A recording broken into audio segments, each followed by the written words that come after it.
Welcome to the Crypto Mobcast, hosted by me, a sexy hot female from the UK. Unfortunately, everyone, you've got us still. We are still here. Myself and Andy going to be hosting this. But first, before we get into the full nits of scamming, I want to say thank you to all the support on the first episode. It was a bit raw. We didn't really plan it. We've got a bit more of a structure. As you can tell by the nice little voice assistant we've got, you'll hear a few more of those. But first off, I want to say thank you. We are on iTunes. We are on Spotify, all that kind of good stuff. So please do review, comment, whatever you want to do. Just throw it around. It's helpful. But let's start off with Would You Rather. I'm going to pass you over to Andy, who's going to try not to kill me with this, as it is a rather warm Saturday morning, even though you will be listening to this on a Sunday. So yeah, enjoy your weekend and have a little giggle at this one. Now, it's time for Would You Rather? So I've been racking my brains all week about this one, and I've come up with, so would you rather lose the ability to speak, or would you have your bollocks crushed in a vice? I'd rather lose my ability to speak, I think. Do you reckon? Yeah, because everyone's sick of me now. That'd be end at podcast, mate. I'll just get a robot. I'll just get Stephen Hawking's old assistant. Pretty sure he's free. Oh, you could bother the new sexy lady we have at the beginning of the podcast. She could just step in for you, couldn't she? She could. She'll be expensive though. Yeah. I don't know. It's a weird one because I don't really want kids. I mean, it's only a sack, but it's gonna hurt a lot. Yeah, it will do. It's bad enough getting a football there, so a vice is going to be traumatic. It's like literally shorting Bitcoin and it doing the absolute opposite thing. Yeah, I think I'd go with that option as well. I mean, the crown jewels are pretty much important to me there. This week's news and what's hot, other than me. First up, I'd like to talk about Microsoft and mining.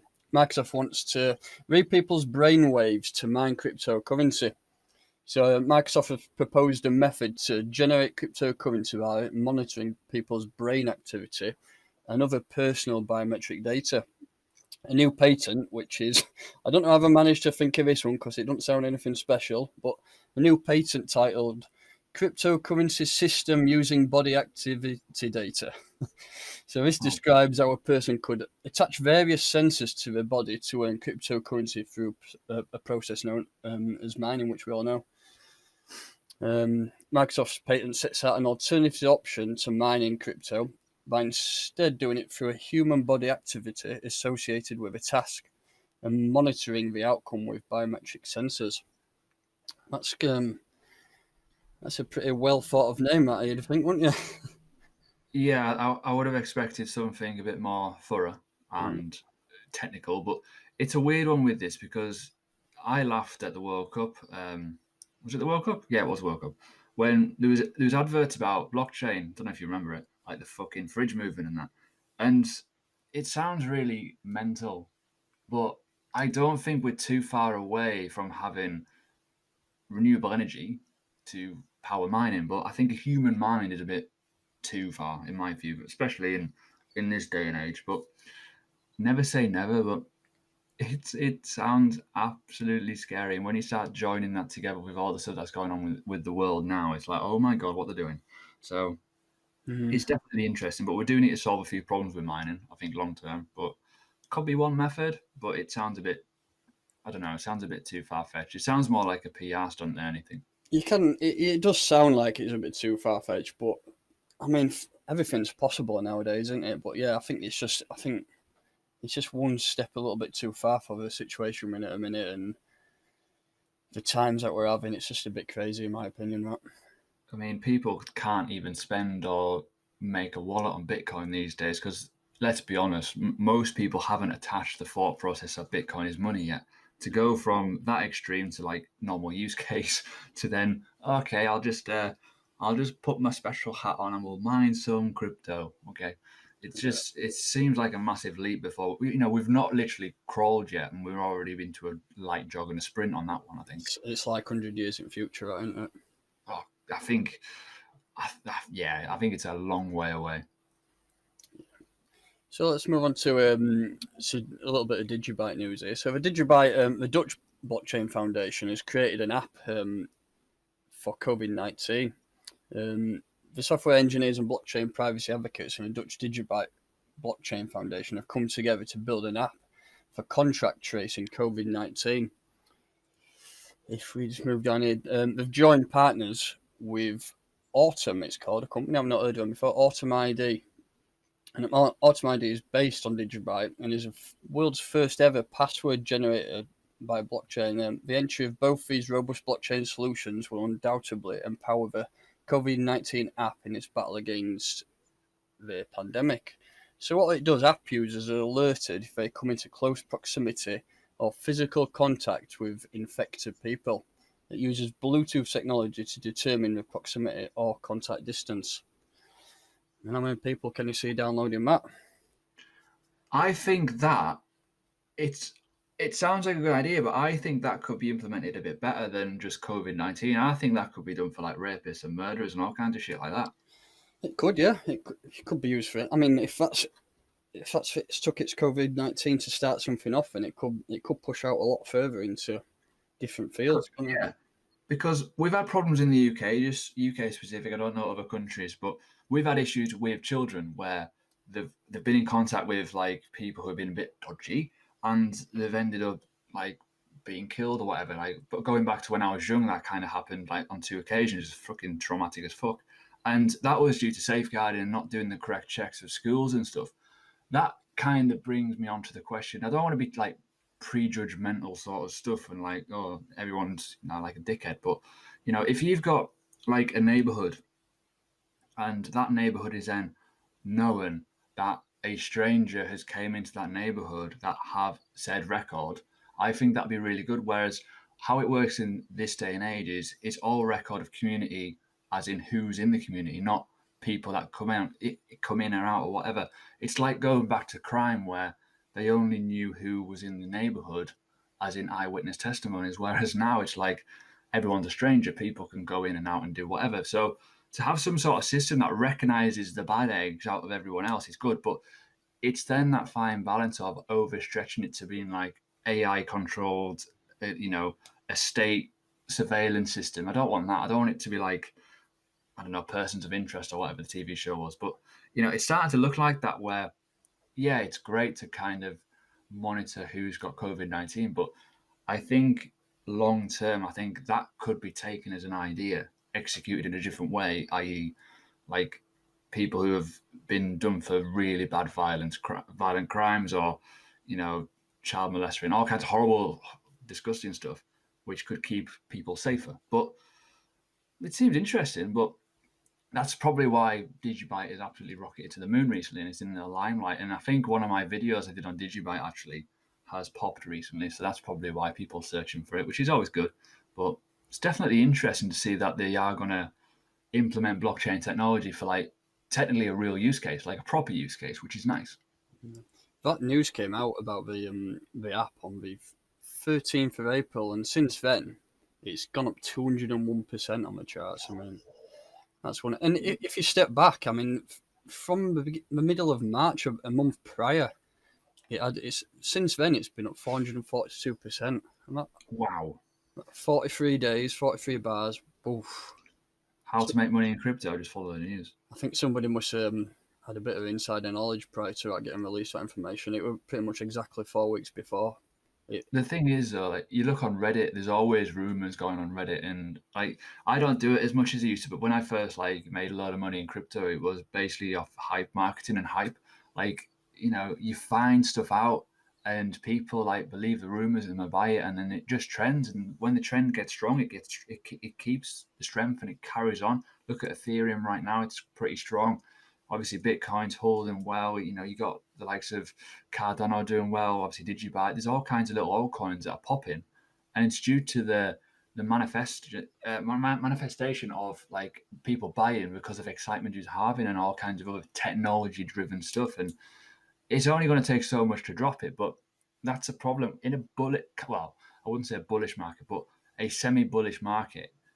prices react to news and people are excited. But if we're on an end of a dump and that news came out, the chances are it wouldn't react as strong. It's just like, I don't want to buy. Because that mentality of people is, I don't want to buy when it's low. I want to buy when it's doing well. I want to see a green day and then a few more green days and I'll jump in. Whereas in my eye, that's like the worst thing you can probably do. Yeah. Anyway, let's move away from Digibyte and we'll have a look at Ripple. So Ripple companies, it's suing YouTube for letting scammers impersonate its CEO, Brad Garlinghouse. Good. Cryptocurrency company Ripple is suing YouTube for its inexplicable failure at stopping scammers from impersonating its CEO. In a complaint filed today, Ripple accused a video platform of selling ads and verifying accounts that promote fake cryptocurrency giveaways, then ignoring complaints about them.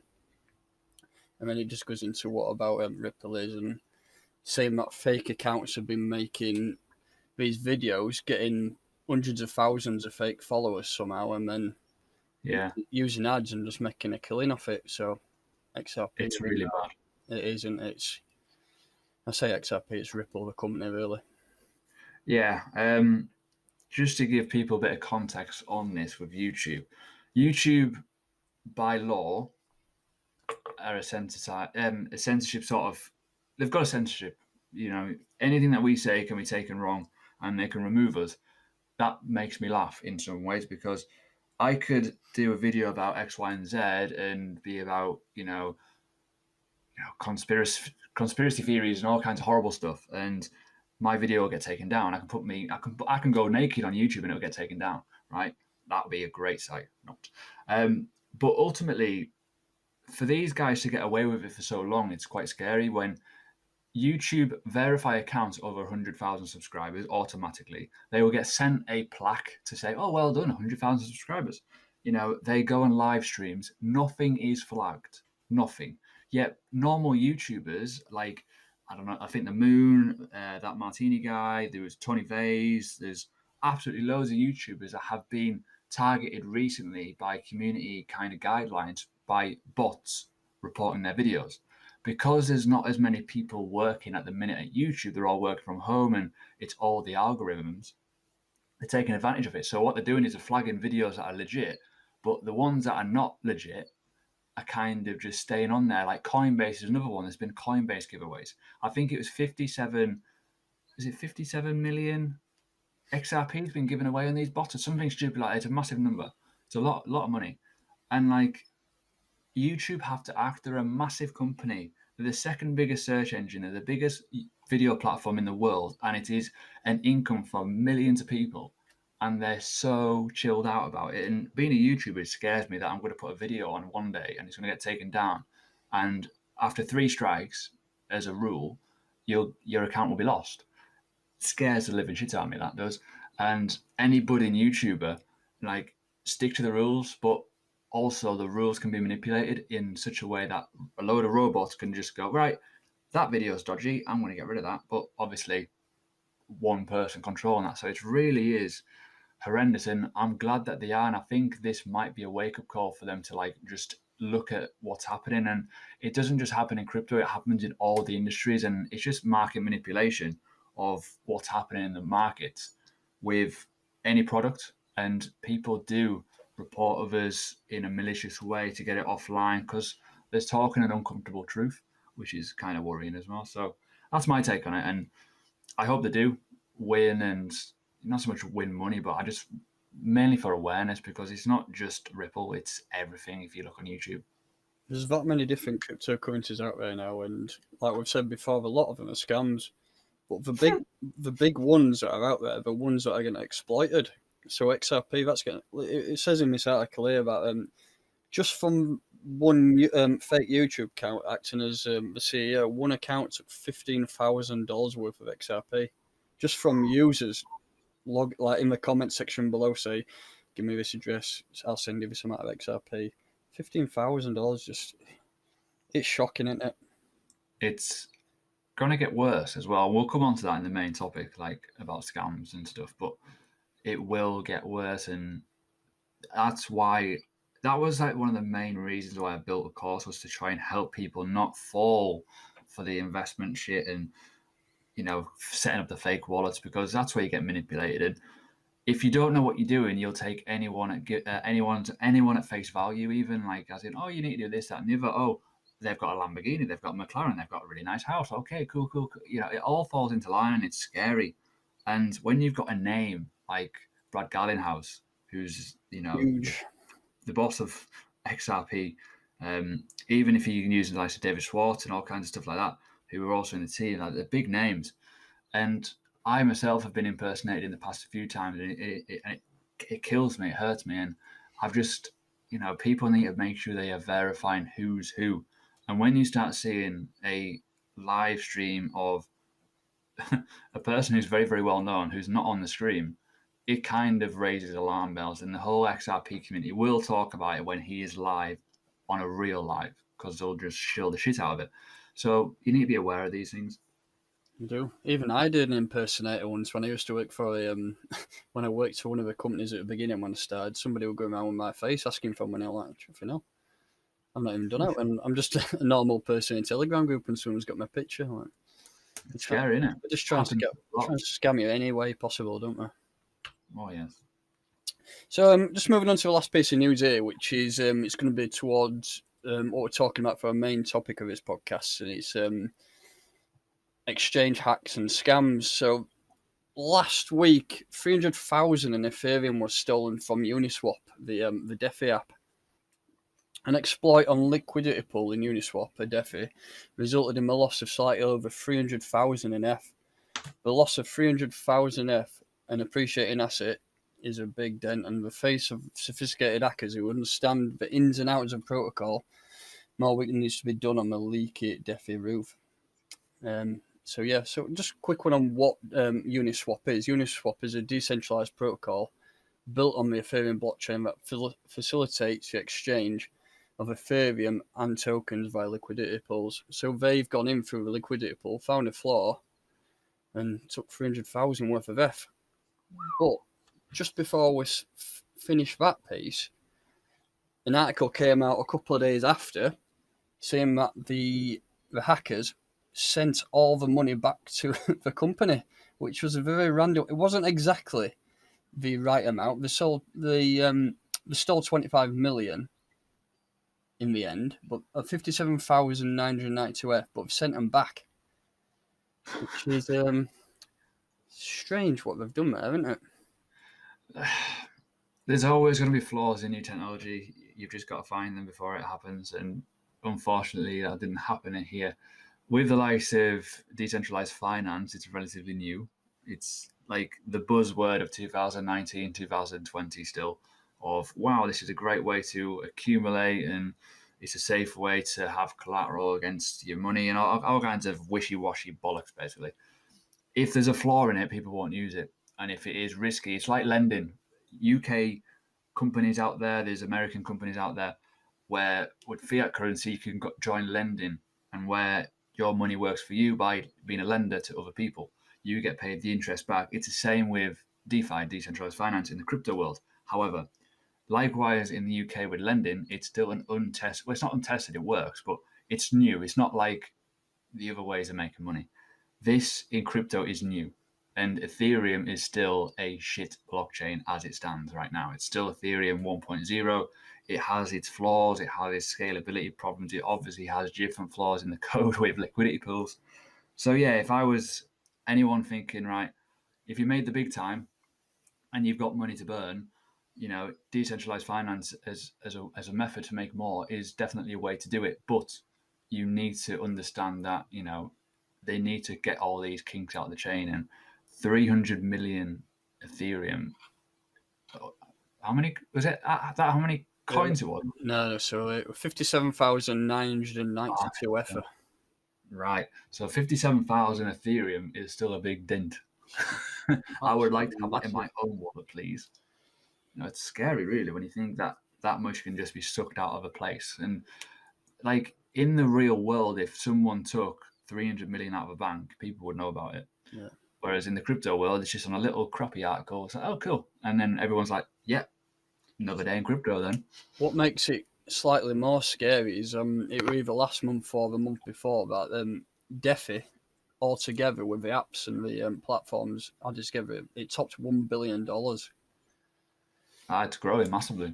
I mean, it has dropped. I think it pulled back to around 700 million, but I mean, it's not a number to be sniffed at, that, is it?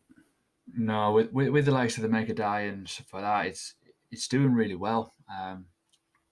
And every time I went around doing stuff and listening to people talking all kinds of it was always about this new decentralized finance, and I actually put it in the course recently because it was getting quite big and buzzwordy, and people were asking about it. So in terms of the future, it's probably going to be quite good. It just needs to increase that network security. But it's the same with Bitcoin. When you think about it, the start of Bitcoin was like, oh my God, cool.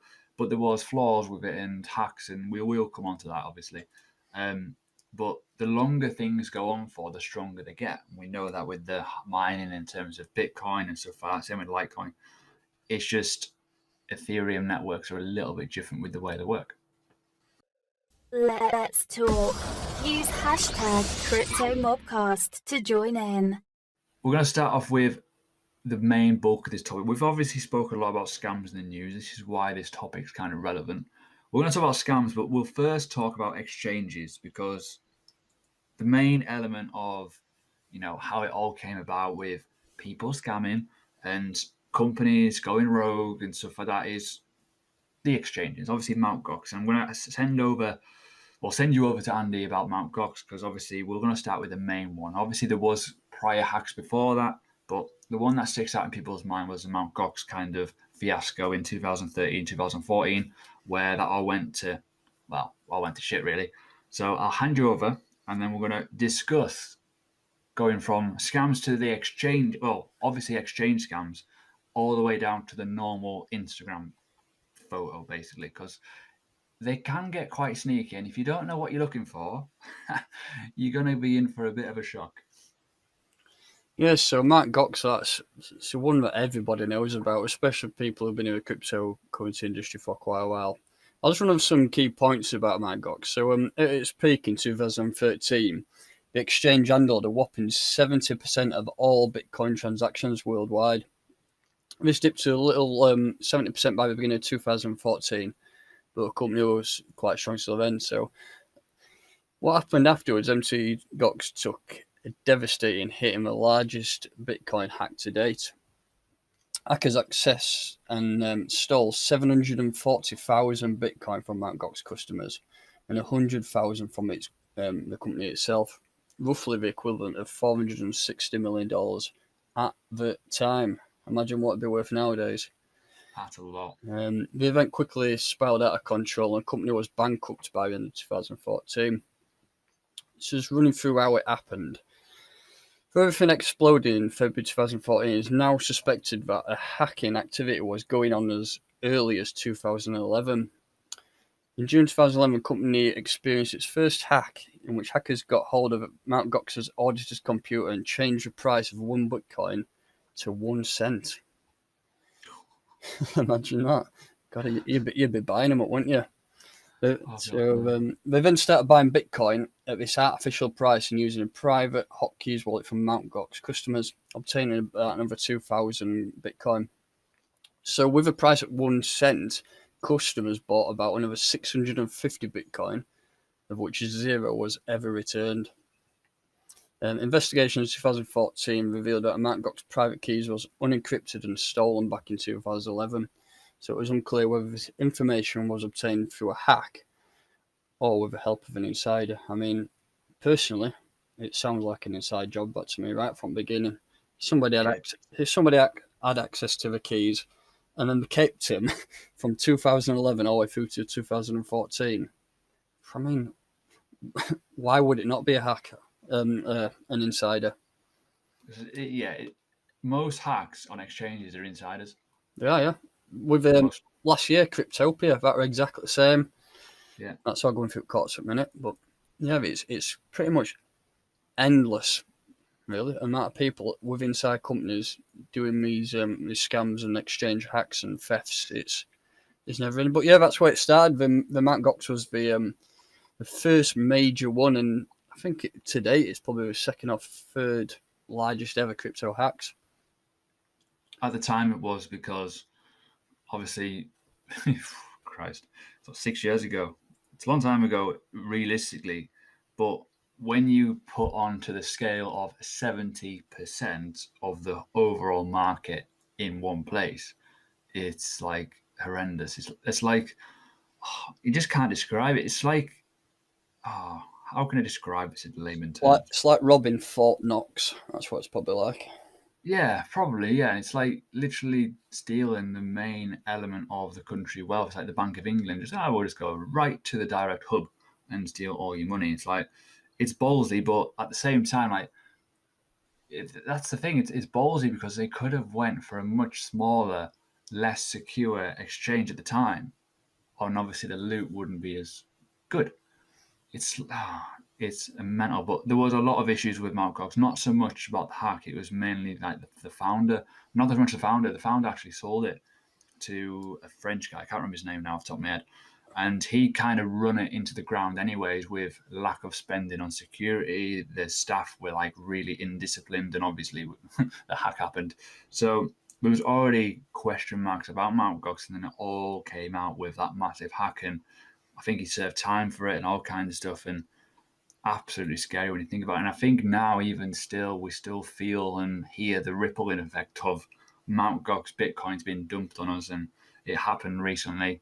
So it's still not over in my eyes. I think we'll always remember Mt. Gox, and it kind of moves on to other exchanges where we've had obviously Cryptopia, we've had other exchanges kind of hacked recently, where like Bitfinex has been hacked recently. There's all kinds. I think Poloniex has. Every exchange tends to get hacked, but that's why you should never leave any cryptocurrency that you're willing to lose on an exchange, because it could go wrong unless they've got a very, very good insurance fund, and then you could probably salvage some. But if you made the big time and you've put like 6 or 7 Bitcoins on the exchange and you leave it there and it's worth a lot of money, honestly, just spend £100, get a ledger or whatever, and just secure it, man. Christ, I just don't understand why people don't. But back then, the wallets weren't as they weren't as accessible, they weren't as ideal, and they were still using computers and stuff. So I can understand why people used exchanges to kind of store things, but at the same time, it's like, well, now it's pointless in reality. Back then, I mean, exchanges were probably the only place to keep your crypto on it. Nowadays, it's moved on quite a lot. You can have these hardware wallets. You've got secure web wallets. You have certain things, but back then, I mean, exchanges would have been wide open. Yeah, all you had back then was your own hard drive, and that was then downloading the protocol to access the blockchain via your own private keys. But your private keys were not encrypted; they were literally copy and paste onto your machine. If you had a VPN, good antivirus, all kinds of good stuff, yeah, fine. But you were still wide open to like getting hacked from your own machine. That reminds me. Do you remember a fair few years back, probably about the same time as MT got through a British bloke, and he saved all his Bitcoin on a USB stick, and I think he either ended up throwing it in bin or something happened to it. And I'm sure he's been looking around bloody tips for the last 5 or 6 years, looking for his 50,000 Bitcoin or whatever he lost. He was in Wales, and I think it was a hard drive, like an external hard drive, and his missus threw it out because he had 2 of them, and she threw the wrong one out. God. And I think he's quite famous still. He's still on Twitter and stuff, but yeah, I think he lost quite a lot from the mining days, and that would just send me over the edge. I think when you look back and you think, well, you don't know what's going to happen with the price of Bitcoin, but knowing that like you had 50,000 and it went up to 20k, it's like, oh man, that would make me lose sleep at night. In reality, you'd be absolutely devastated. You're right. You won't be able to sleep at night, would you? You'd never want to check Bitcoin price because you're just looking at it every year thinking, fuck, this is what I could be sat in a bloody mansion somewhere, Lamborghini on drive. But no. Yeah, it'd break you. Moving on from exchanges, you've now got multi-level marketing scams, right? So one of the biggest ones is OneCoin. I don't know too much about it, but there is other podcasts about OneCoin, the OneCoin scam. I think there's a BBC podcast, I think the Search for the Crypto Queen. I think it's something like that. Check it out. It's quite good. So basically, it's a multi-level marketing company that was promising all this riches and growth and cool stuff. It's still actually live in like Africa and stuff. It's crazy, but it's a full-on scam.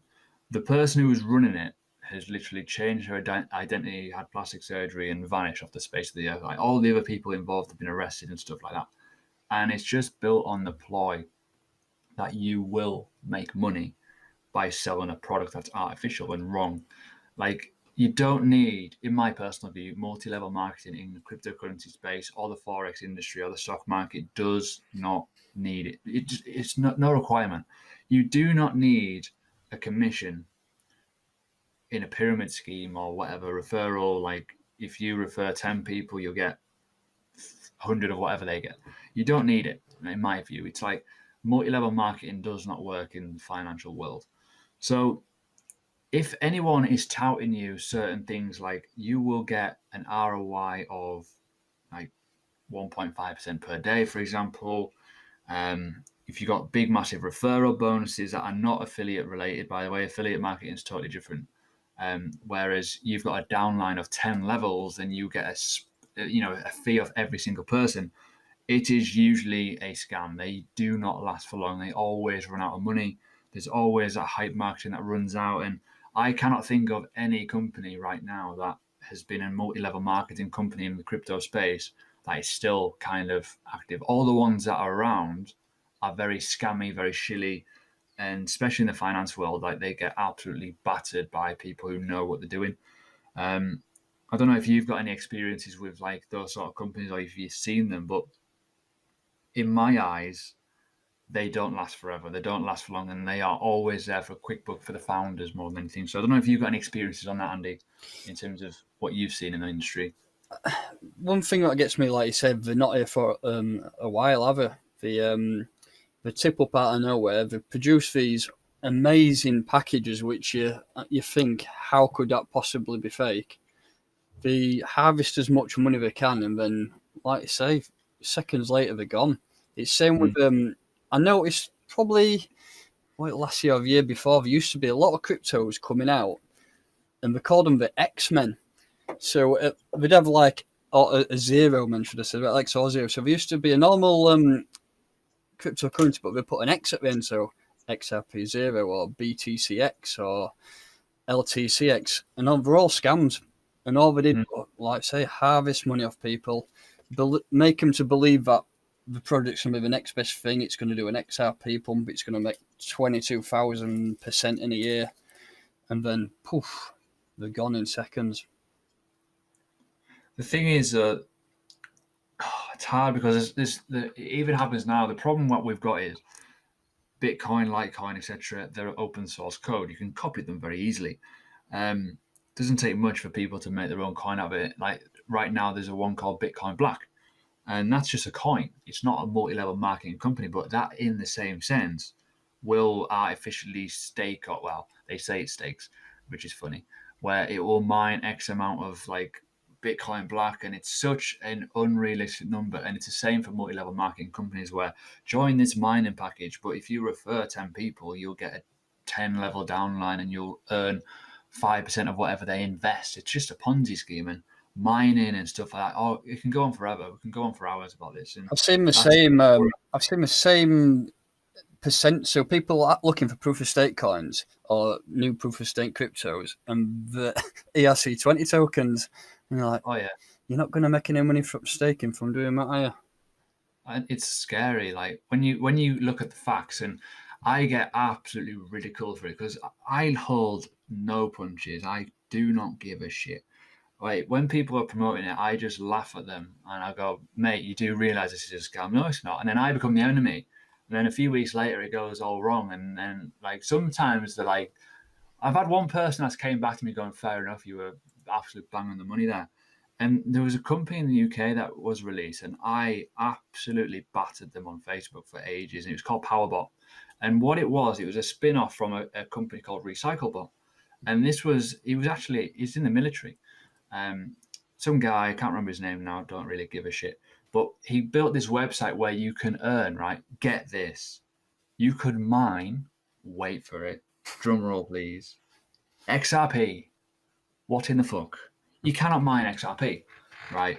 You can mine Litecoin, you can mine Bitcoin, you can mine Ethereum, Ethereum Classic, and this was all on the system, and you can mine XRP as well. It was fucking hilarious, right? But they were generating like, was it 7% ROI per week, which is a lot, right?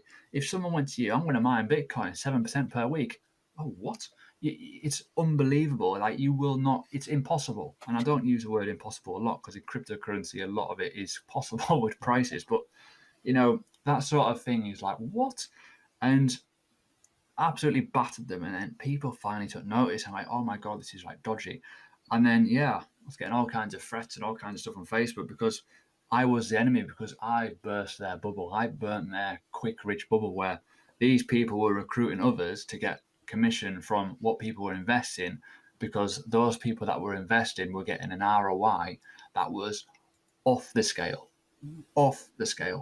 So, yeah, it's great fun being in the crypto industry. You just got to be careful what you're doing. I think what helps us and people have been in the industry for over 2-3 years is you can see them a mile off. You know when to spot them. What they're targeting is new people. So the people who come in who are fresh, who've just bought the first crypto and made a few percent of, and they see this and think, "Oh, right, I can make 10% here." That's what we're targeting. We're targeting fresh blood. Like, because me and you, we won't. I mean, we have probably been part of them ourselves before and learnt from experience. Yes, definitely. ICO It's fresh meat. screams out a mile, doesn't it? It's fresh meat. It's that whole sticks out like a donkey's dick for me. And I get it all the time in Telegram. I get it all the time. And like, people want the quick Lamborghini. They want the quick method where I want to invest in Robert Jr., who is a certified investor who will guarantee me 20%. Fuck off, Willie. He's a twat with a stock photo who will take your money. And you've got to see that by his fake Rolex and his Lamborghini and his stock photos. I mean, work it out. But I've been involved in like a known scam, which sucks because it was one of those things where I was relatively new, but I tried it. I wanted to see what the hype was. I wanted to see how it works, as that sort of thing. And I put a little bit of money into a known program, which was a Ponzi scheme, which sucks. But ultimately, I didn't go balls deep on it. I didn't invest a lot of money because I knew it was dodgy. But for learning, I wanted to see it. And my whole advocate from learning in the space was always about investing in real assets. And people don't want to do that. They want to get that. I want to make 2% per day for as long as I live and live on the beach in Mallorca sipping a pina colada, right? It's not even for 2%. It's for the want to make 1,000% in a day. That's what a lot of people want, don't they? They want There's a new one going out. What is it now? There's a new one. It's like an Ethereum one. It's like an Ethereum multiplier or something, right? It's like earn 1,000 Ethereum in 60 days. Like, are you having a laugh? It sounds like one of them Telegram messages you get that you have to keep blocking off every 2 minutes. Mate, YouTube's bad for it with comments. It does my tits in. But in terms of like companies, it's just simple due diligence. Like, look up a company. If they are saying, right, it's that ostrich moment. Have they got an ostrich head on? Right? You've got to look at it. That black swan thing where, do they promise over-exaggerated income? Well, if they do, it's usually a scam. Unless you're looking at DeFi that is certified and regulated, and you are going to be earning a little bit of a percentage per month or whatever, that's fine, right? Staking is fine. Mining with legit equipment and stuff like that is fine. However, if someone says you put your money in this thing, you've got to sell packages, you've got to like buy packages, whatever, you've got to promote, it's usually a scam. And there's one going around in the Forex industry at the minute that's like turning people upside down. It's annoying me because it's a multi-level marketing company that are selling fake signals, or not so much fake signals, but like signals from other places. And people are making money off that by just recruiting because it's multi-level marketing. And it's the exact same in cryptocurrency where they decorate some little operation of automated AI robotic trading, but the money doesn't come from that. It comes from the people investing in it. It's just one huge pyramid scheme, which scares me still. And it's going to get worse. It will get worse. Yeah, you definitely will. You can tell me my life anyway because we're all on Instagram. Yeah. It's not the best platform for financial advice, is it? I mean, I sent you a picture yesterday or this morning about dude sat outside a mansion with his Rolex on, sat on top of a Mercedes SLS, and like, mate, that's not your car, it's not your house, and somebody's probably going to come out and wrap a baseball around if you don't get off his car. Now, I want to talk about this because we've got an Instagram account in terms of learning crypto, right? Lee's got one. I've got one. I've got one. You've got one. When you look on hashtags for, cryptocurrency, Forex, stock market, you get the same shit, right? You get fake money. You get the Rolexes. You get the posh cars. It's very, very hard. And believe me, it's very, very hard to pick the good guy to the bad guy. I know the best Forex traders in the world in terms of what I've learned in the past, who I've spoken to, what they show. There's a big difference in what they show as to what the scammers show. But there's a massive underworld in the world of Instagram and Twitter and Reddit, everywhere, where it's fake people using fake signals, using fake information to get a following, to build trust, to then get your money. They will be offering you services like, I will grow your Bitcoin. I will trade for you. I will control your account and make you 20 to 30% interest or whatever, increase or whatever per week or whatever. And when you start figuring that out, you start seeing the massive underbelly, but you've got to find who's legit. And one person, this always sticks out in my mind. When I first started learning crypto and we did premium, and I had a bit of a reputation anyways that I've already, because of my financial situation, that I don't have to work and stuff like, but I still don't want to show big profits. I don't want to show what I do in other realms because I don't want to be targeted by scammers. And I know that sounds absolutely mental. And people are probably thinking, well, why? Because people will fall for it. No. And it doesn't take long for people to copy my image off Instagram or go onto my personal Instagram, find me, and go, right, I can just use a few of his photos. It's real, And that's why I've got my tags. I've got Crypto Mobster UT, which is my official tag. It's the same across the board on every social platform in terms of there's only one Crypto Mobster on Facebook in terms of the page. There's only one on Telegram. There's only one on the way it's kind of run. So the only reason why is because when I first started out, people used to always impersonate me. And I would say, I've bought into a coin where I didn't. And people were actually buying into investment stuff. And it kills me knowing that people were doing that. And it will get worse. And I've said it just before. The bigger cryptocurrency gets, the worse it's going to get. And it's really hard, in my opinion, to grow on Instagram because there's so many scams, randomly got phishing links all over the place. They've got robotic kind of likes and stuff. So it's hard to rank. Oh, it does my head in and I can't explain it. And, I don't think it is the biggest platform of Instagram, is it? No. It's not the biggest for crypto. If you want to be talking about crypto, it's Telegram. Facebook groups aren't too bad. You get a lot of people on there because the bulk of the world uses Facebook. Twitter, Reddit, and then the old school Bitcoin talk is where you're going to probably find the best information. But yeah, Instagram, it's a bit of it probably will grow in time as more people come into it. Pages will grow and more people will be searching for it. But right now, with all these fake Forexes, it's not a place to be looking at a minute, really, is it? That's the thing. As much as I want to promote the company by showing profits, I just don't want to do it in such a way that it looks bad. And the best people in the markets are quite modest. And yeah, it's always good to show stuff and show results, and that's what we try and do. But ultimately, if I'm showing results, people can then copy those results and then use them for their own gain. It's like, oh my God. So it's one of those, and that kind of leads you onto the normal profile scam, realistically, where people will build a fake profile and they will pretend to be said person. And that said person is a well-known influencer, a person.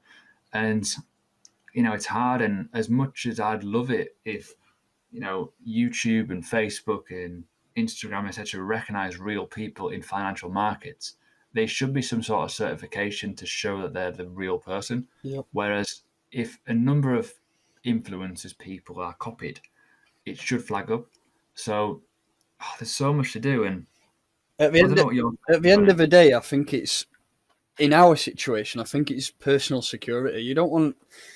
Imagine you're showing you'd made a couple of £1,000,000 and somehow somebody finds your dress and then hunts you down or tries to rob you or anything. It's at the time we're in now, at the adolescent stage of the industry. It's very hard to be exploited. Where I think you just need to look after yourself before you look after anyone else, if you know what I mean. Yeah, that's a big point, because as much as I'd love to be able to go, right, I've just bought a Lamborghini or whatever, I'd love to be able to do all that stuff, but at the same time, it only costs £5 to buy a hammer from B&Q. Exactly. I mean, yep. It's really easy to be targeted. And a lot of the Forex traders in the world are like, they live in London, they've got all these nice stuff and cars, but no one's really interested in Forex. They want the cryptocurrency because, it's very, very easy to rob your cryptocurrency that is in your house. Whereas on a Forex exchange or in a bank, it's a lot harder.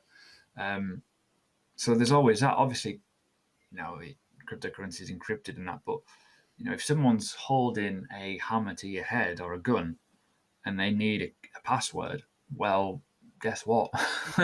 It's relatively easy compared to going through the systems of the bank, in my view. For sure it is, yeah. 100%. But it does scare me, and this is only a little tip of the iceberg with scams. There's so much we can go on, and if you do want to comment on the hashtag for Twitter and let us know. But ultimately, like, my view is, the bigger the industry is going to get, the worse it will become, and you're going to see more of the multi-level Ponzi schemes. You're going to see more of the fakeness, and that's why, like, when I do my premium, I show videos of my analysis. I show videos of everything, and I'm even going to start putting full-on watermarks in every single video, because it'll go on Facebook. And when they start going on Facebook, I want to make sure no one's ripping them and faking it. And I want to try and keep that brand together, so that when I do deliver information, whether it's on my YouTube, whether it's on my own platform, and you'll be the same when you're doing your own videos, you don't want people to copy, because it's very easy for someone to copy some information, remove the sound and put their own sound over it, and then sell signals off it. And I've seen that before as well. That's another story for another day. But it's unbelievable what people will do just to get trust. And that trust is obviously what we want to deliver in this podcast for you to listen to us. But, at the end of the day, you've got trust for good things and trust for bad things. If people are using stock photos, or if they're a female with very, very generous dress sense and they are fully talking about cryptocurrency, to a man, that's awesome. But you've also got to put your proper glasses on and have a little look at the situation and think, hold on a minute, that's a stock photo from a Finland woman who's a model. That's a bit odd. You've got to look at that as well. One thing I'd just like to say as well is, make sure you fully do your research before you check everything out. And even if you need a second opinion and you've got no friends or family who are interested in it, just drop into Crypto Mob Chat, ask us, and we'll give it a once over for you, because experience pays, doesn't it? People don't want to ask, that's the thing. They just want to crack on. But it is one of those things where the more you know, the easier it is. And it's the same. I say this a lot. Like, if people are asking really basic questions, like, I don't mean this to be harsh, but if you have no idea what you are buying, you shouldn't be investing. Like, you may be excited at the prospect, oh, Bitcoin, right? But if you don't physically understand what you're buying, and if you're then going into altcoins, and if you're going into promotion scams, and you start going down the rabbit hole, right? You need to have a good understanding of what the basics are. And it's the same as buying an altcoin. You need to understand what you're buying, what type of coin is it, so then you can store it correctly, so you don't get hacked by an exchange, which could also happen. And with due diligence, do a lot of research on exchanges. Do not buy into exchanges like what you said in the first podcast about, Crypto Mate or whatever it was. always do your research, because that exchange that you're buying this little weird coin that no one's ever heard of because you watched a YouTube video about it from someone saying you're going to get 10% staked every bloody week, that exchange is probably dodgy as well, in my view. Yep. And the biggest ones still can get hacked. You need to remember that. Bitcoin last year had 7,000 Bitcoin robbed from it. Yeah, gone forever. 40 million. I mean, Bitcoin, Binance have got enough to pay the users back and have things in place to pay the users, but $40 million in a one, never seen again. It's horrific, really, when you think about it. But in terms of scams, I'm hoping we've shed some light to you in terms of what not to do, what to do. The fundamentals are: do your research. Like, if it sounds too good to be true, it probably is. If it is delivering high yield investments, walk away. And if you understand and you know that you're not going to hold that asset, i.e., if you've bought Ethereum on an investment platform that you are not holding and it is not yours, more often than not, they'll probably take it off you at some point. Thank you for tuning in. Join us here at the same time next Sunday.